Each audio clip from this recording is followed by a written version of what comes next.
لو انت جديد في امريكا وربنا رزقك ولقيت شغل، هقول لك نصيحة من اخ كبير: ما تسيبش الفرحة تاخدك وتصرف كل اللي بتكسبه.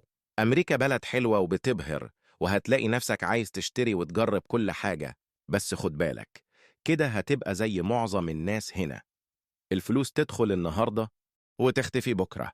الأذكى إنك تبقى من ال5% اللي بيعرفوا يوفروا، لأن دول بعد سنة واحدة حياتهم شكل تاني خالص. خليني أديك مثال عملي. أحمد ومحمد الاتنين أصحاب، ساكنين سوا وشغالين في نفس المصنع في أوهايو. المرتب $3000 في الشهر. أحمد من أول يوم قال: أنا هعامل نفسي بجدية وأوفر 20%، يعني $600 كل شهر. بعد سنة أحمد معاه $7200 مدخرات، ولما عربيته باظت دفع تمن التصليح من فلوسه وهو هادي ومبسوط.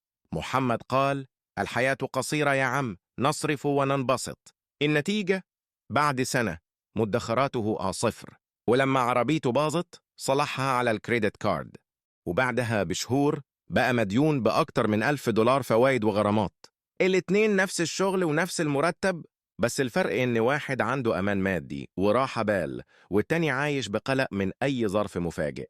الفكرة مش معقدة، وفر نسبة ثابتة من 10% ل 20% من دخلك، أي حاجة تقدر عليها. رتب باقي دخلك على الإيجار، الأكل، المواصلات، وخصص جزء بسيط للترفيه عشان ما تزهقش. الأهم إنك تبدأ عادة للادخار حتى لو المبلغ صغير.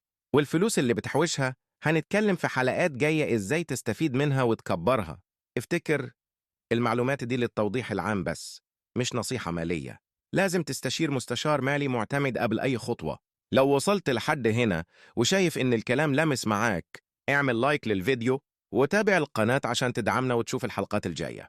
واكتب لنا في الكومنتات انت بتتفرج علينا منين، ولو انت في أمريكا ساكن في أنهي ولاية، ورأيك في الادخار ايه؟ شايفه مهم ولا بالنسبة لك بلح ومش فارق؟